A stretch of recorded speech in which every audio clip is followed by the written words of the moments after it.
Thanks for watching Blitz. I'm Brian Carter here at White County High School with Drew Owens, head coach of the Lady Warriors softball team. Coach, always appreciate the opportunity. Appreciate you having me up here to talk about your team a little bit. Thanks for having me. Yeah, absolutely. And I think it's pretty much safe to say you couldn't ask for a better start to the season. You go 9-1 in the first 10 games right out of the gate. So I guess you could ask for a 10-0 start, but you got to be pretty pleased with what you're seeing so far. Yeah, I mean, so far we've done a lot of things right, and the girls really worked hard in the summer and up until that point to prepare for this year. We knew from the get-go that if things went our way with a little luck, a little fortune, we could be pretty successful. Yeah, and it's been going pretty well, as long as you avoid injury. That's the big thing. That's the big thing with us. But it looks like from, looking at this team and how it's built, kind of looks like a team that's built on run prevention. I think right now, as of the first 10 games, you're outscoring opponents 65-28, somewhere in that range. So doing a great job there. That's timely hitting, dominant pitching, and of course being able to score runs. Is that kind of fair to say when you assess this team that that's the secret to the success? Yeah, well, I'm more of probably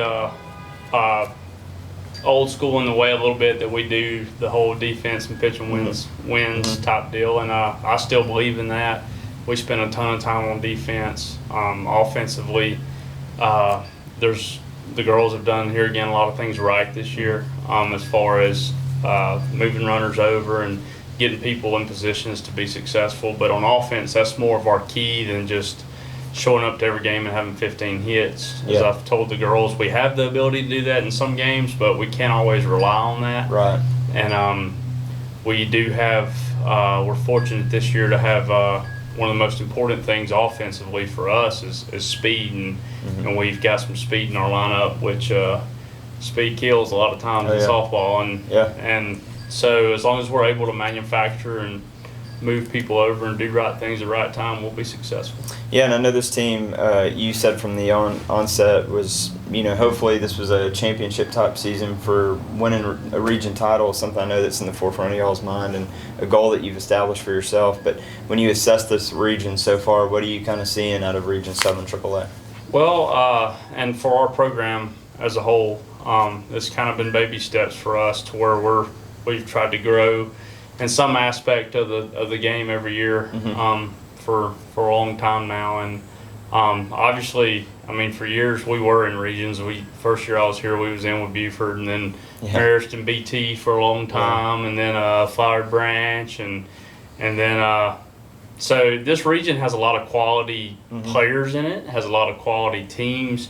This region has a lot of quality coaching in it also, which you see a lot of kids do things the right way and be in the right position, and it's kind of, to me, it's that the hard work beats talent when talent doesn't work hard thing sometimes, because you can be on the field with a team that's well coached, and you may wonder how are they still in the game with you or something, but they're doing everything right, doing all the little things, all the little things right. So the region as a whole, we did cross over with the region last year, everybody out of our region that made the playoffs, and I mean it was the Rock March, Norville region, all them. They were the best region in the state last year. They ended up, 2 of their teams played for the ship, but I believe our teams in our region can compete with anybody, just because if you go watch a lot of softball in our region, people do things the right way. Yeah. Yeah, absolutely. And now talk about, you got a senior trio of Reagan Dunnigan, Leanna O'Kelly, and Annika Vanderveer. How crucial are those three to the success of how this team goes this year? They're the whole reason we have been successful up until this point.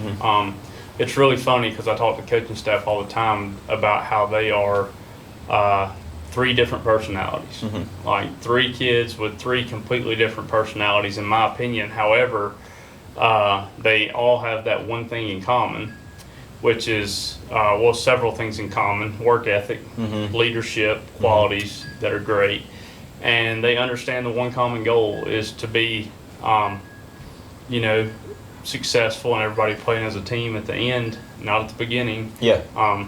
And we've started off kind of hot, so that's the task I've given them right now, is to make sure we keep everybody on the same page for the whole season. Yeah, and it seems like they're doing a great job of setting the pace early, like you're talking about. And then it's cool to see all the young players who emerge as well. Talk about how, I'm sure for you're not surprised at the success they're having, but how pleased are you to see some of these young players emerge as well?